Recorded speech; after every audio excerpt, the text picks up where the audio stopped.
anxiety, duality, conflict, confusion. First thing to understand, it's a mental problem. And the mind means behavior, attitude, impulses, instinct, and habit. And because of these, because of the very nature of the mind, it follows the pattern of raga and dvesha, likes and dislikes, and attachment and detachment.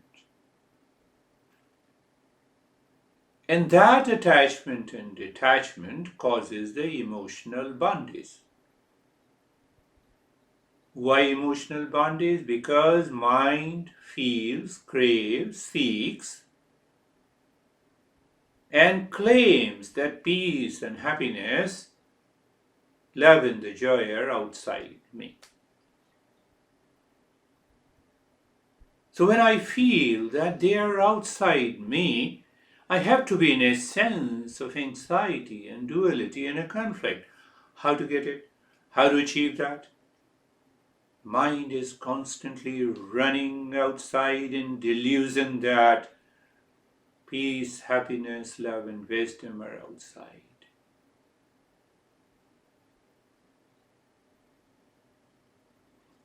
Here people say, are you excited to give a talk? I said, why should I be excited?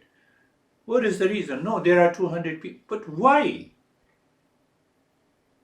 I'm relaxed and calm.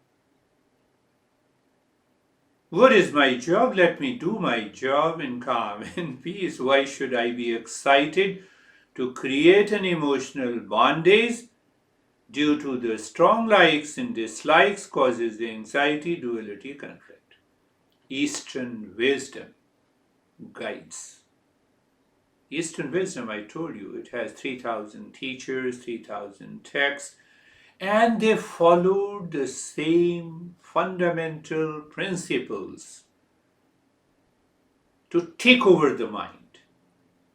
At present, the mind has taken over us. Why? Ignorance, unconsciously, impulsive nature. So when we learn, understand these principles of Eastern wisdom, that declares this mind which lives in emotional bondage is the root cause of our anxiety, duality, and a conflict. So first thing that we understand, we do the practice, we change the mind by knowledge, by understanding, by practice. We become 100% free from that emotional bondage which causes the anxiety, duality,